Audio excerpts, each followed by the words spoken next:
அல்லது 6வது படிக்கும் போது தொடங்கிய அந்த கனவு இன்றைய தினம் அது நினைவாக மாறியிருக்கிறது. இந்த தினத்தை விட ஒரு சிறந்த தினம் அவங்க வாழ்நாளில் எப்பொழுதுமே கிடைக்கப்பெறாது.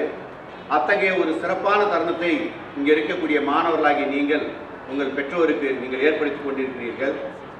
அதே நேரம் இந்த நம்முடைய மாண்புமிகு தமிழக முதல்வர் கல்வி, மருத்துவம் இந்த 2 விஷயங்கள் தான் என்னுடைய இரு கண்களாக நான் பார்ப்பேன் என்று ஆண்டில் பொறுப்பேற்றுக் கொண்டவுடனே முடிவெடுத்தார்.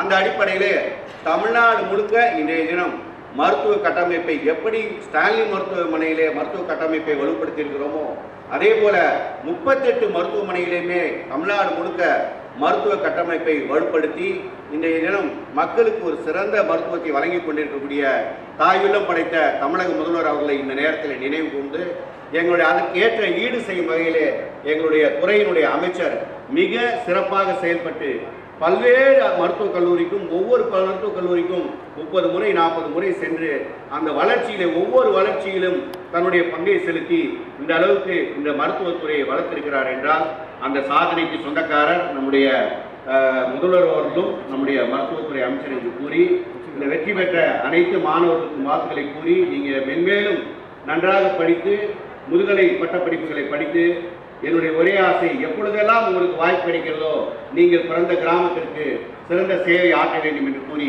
வாய்ப்புக்கு நன்றி பாராட்டி விடைபெறுகிறேன். நன்றி, வணக்கம். மிக பழமை வாய்ந்த மருத்துவக் கல்லூரி என்றால் நம்முடைய எம்எம்சி மெட்ராஸ் மெடிக்கல் காலேஜ் என்று சொல்லப்படுகிற கல்லூரி பழமை வாய்ந்த கல்லூரி, தமிழகத்தின் முதல் மருத்துவக் கல்லூரி.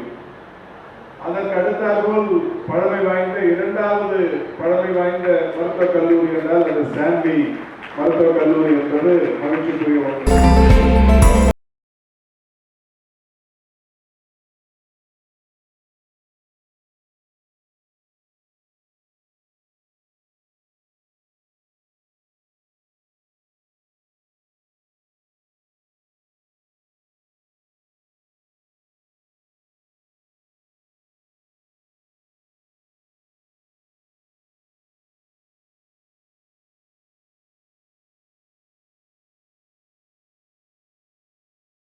Between my duty and my patient.